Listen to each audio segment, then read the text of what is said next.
Let me tell you a story most people don't know. It happened in Las Vegas, back in 1955. The Sands Hotel was packed, smoke in the air, drinks on every table. Dean Martin was on stage, singing like only he could. The crowd loved him. Everything was going perfectly. Until one man walked in and decided to remind everyone that power doesn't always come with class. Dean was 3 songs into his set when Anthony "Big Tony" Casciano entered the room. Big Tony wasn't just another loud guest. He was a mob capo from New York, connected to nearly every major casino in Vegas. He was drunk, arrogant, and wanted attention. Dean was in the middle of a slow ballad when Big Tony shouted, "Hey Dean, sing something with some life in it. My grandmother has more energy, and she's been dead 10 years. The room laughed, but it wasn't comfortable laughter. Dean smiled and stayed calm.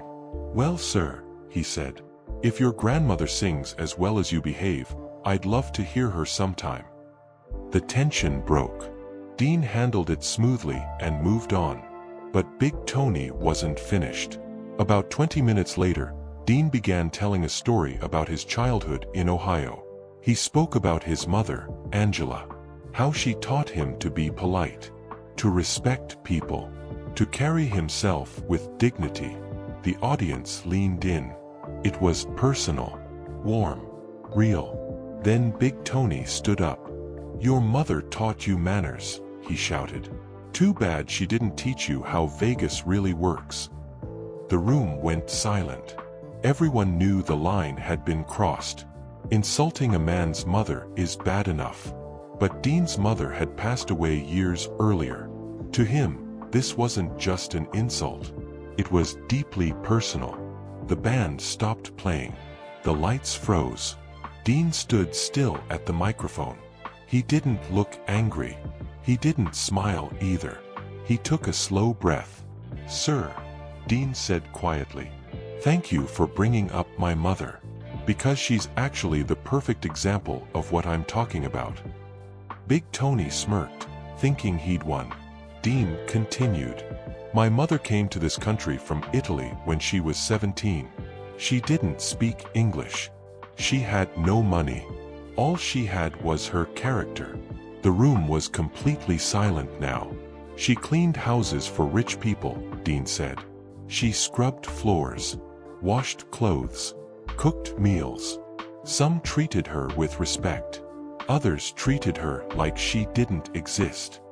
Dean paused. "And she told me something I never forgot. She said, 'The people who are cruel when they have power are the weakest people in the world.'" Big Tony's smile faded. "She said real strength is being kind when you could be cruel. Real power is lifting people up, not tearing them down."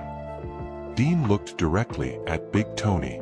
"So when you insult my mother," he said calmly, "you're proving exactly what she taught me. You're showing everyone here that you need to insult a dead woman just to feel important." The room didn't breathe. "That doesn't make you strong," Dean said. "It makes you desperate." Big Tony's face turned red. His crew stopped laughing. Dean took a step forward. "Vegas doesn't run on fear alone," he said. "It runs on workers, dealers, waitresses, janitors, performers, people who show up every day and do their jobs with dignity." "Power without character is just bullying," Dean continued. "Money without decency is just greed." Then he smiled slightly. "I'm going to continue my show. I'm going to treat everyone here with respect, even you, because that's what real strength looks like."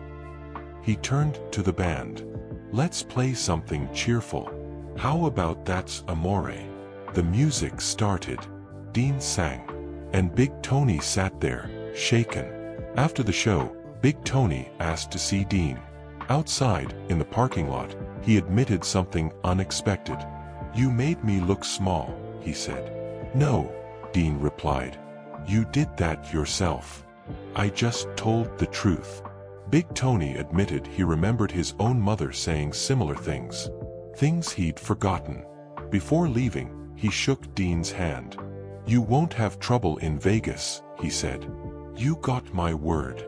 Years later, Dean was asked why he handled it that way. He said, "When someone insults you, ask why. What pain are they carrying?" Dean didn't fight power with power. He fought it with truth, with calm, with character. That night wasn't about a mobster. It was about a son honoring his mother and proving that real strength doesn't shout. Sometimes, it simply speaks.